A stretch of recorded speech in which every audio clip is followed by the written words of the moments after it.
দ্বিতীয় টেস্টটি প্রথম দিনেই জিতে নেয় ভারত, ৭৫ রানে জেতে ভারত। তবে জয়ের চেয়ে বেশি আলোচনায় উঠে এসেছে অস্ট্রেলিয়ার অধিনায়ক স্টিভেন স্মিথের ড্রেসিং রুম থেকে রিভিউ নেবে কিনা সে সিদ্ধান্ত চাওয়া এবং তার পরবর্তী কাণ্ড। মঙ্গলবার উমেশ যাদবের বলে স্মিথকে এলবিডব্লিউ আউট দেন আম্পায়ার নাইজেল লং। স্মিথ এই আউটের বিরুদ্ধে রিভিউ নেবেন কিনা দ্বিধায় পড়ে যান। ব্ল্যাঙ্ক হ্যাটেড হয়ে তিনি ড্রেসিং রুমের দিকে তাকিয়ে এ বিষয়ে জানতে চান। এতে ক্ষিপ্ত হয়ে ওঠেন বিরাট কোহলি। তিনি তেড়ে ফুরে আম্পায়ার নাইজেল লং এর কাছে অভিযোগ করেন। নাইজেল লংও স্মিথকে এমনটি করতে বারণ করেন।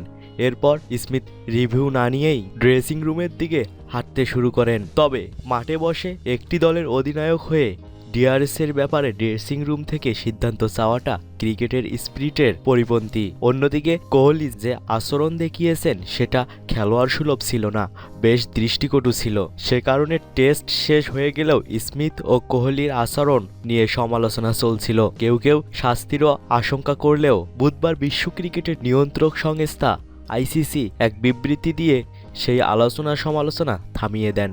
আইসিসি জানিয়েছে কোহলি ও স্টিভেন স্মিথের বিরুদ্ধে কোনো শাস্তিমূলক ব্যবস্থা নেওয়া হবে না। এক বার্তায় আইসিসি জানায়, ভারত ও অস্ট্রেলিয়ার মধ্যকার দ্বিতীয় টেস্টে চতুর্থ দিনে যা ঘটেছে সেটা আইসিসি খতিয়ে দেখেছে। তাতে কোনো খেলোয়াড়ের আচরণের আইসিসির আচরণবিধি ভঙ্গ হয়নি। সে কারণে বিরাট কোহলি ও স্টিভেন স্মিথের বিরুদ্ধে কোনো শাস্তিমূলক ব্যবস্থা নেওয়া হবে না। আমরা আসলে এমনই একটি তীব্র প্রতিদ্বন্দ্বিতাপূর্ণ টেস্ট দেখেছি যেখানে উভয় দলের খেলোয়াড়রা তাদের সবকিছু নিংড়ে দিয়ে খেলেছে, যেখানে তারা তাদের আবেগ ও চাপ নিয়ন্ত্রণে রাখতে পারেনি, যা ম্যাচ ও ম্যাচের পরবর্তীতেও ছিল। আমরা উভয় দিকে তাদের পরবর্তী টেস্টের জন্য অনুপ্রাণিত করতে চাচ্ছি। তার আগে ম্যাচ রেফারি দুই অধিনায়কের সঙ্গে বসবেন এবং তাদের দায়িত্ব ও কর্তব্যের বিষয়টি আরও একবার স্মরণ করিয়ে দেবেন।